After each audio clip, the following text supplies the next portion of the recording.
Par viņa pieredzi stāstu un 2 gadiem šeit pat tuvākajā pagastā. Lūdzu, Gati. Labdien! Jā, mans vārds ir Gatis, Velt Pro, metāla apstrādes uzņēmums. Tepat Augšdaugavas novadā, Līksnes pagastā, renovējām vecu katlu māju par saviem līdzekļiem un sākām metināt tā kā garāžas, maza firma priekš tā kā privātpersonām un vietējiem uzņēmumiem. Un tad daudzus pakalpojumus ņēmām tā kā ārpakalpojumā, Rīgā grieza, tepat lielajās rūpnīcās Zīglerā kaut kādus pasūtījumus.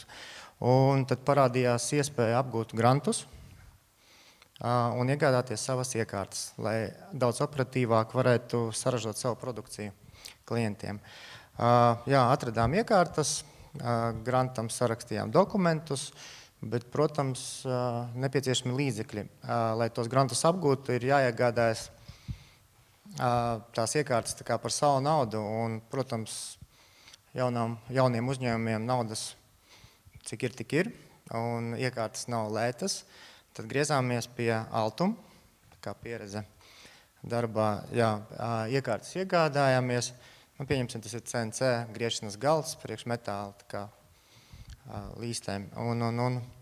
Jā, apguvām, nopirkām, sniedzām visus dokumentus, kad iekārta ir iegādāta, un tas process neiet tik ātri, protams, kamēr saskaņojas, kamēr atskaites, pavadzīmes, sarakstes, un mums tā kā ar Altumu bija sarunāts, ka atliktais maksājums par aizdevumu būs tādā datumā, bet, protams, viss ilga, un banka nāca pretīm, ar banku ir jārunā, atlika tā kā pamatsumu uz mēnesi, 2. Jā, bet iet pretī, viss notiek un nodevām tā kā projektu un saņēmām granta naudu, atdevām bankai naudu, mēs priecīgi, banka priecīga, darbinieki priecīgi, firma strādā.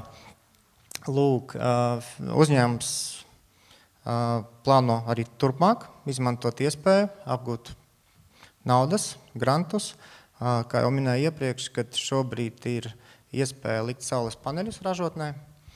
Ir pieejami uz vienu uzņēmumu 10 000.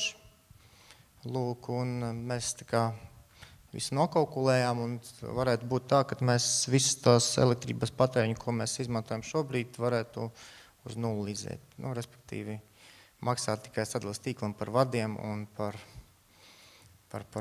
pakalpojumu. Jā, smukās pieturas, tas ir tā kā pagājušajā gadā mūsu lielākais projekts bija 2. tramvaju pietur līnijas rekonstrukcijā. Izgatavojam gan aizsargbarjeras, miskastes, tramvaju pieturas, zīmes, to visu mēs darījām. Un piedalījās visi vietējie Daugavpils uzņēmumi. Rēzeknē koks tika pasūtīts no Rēzeknes.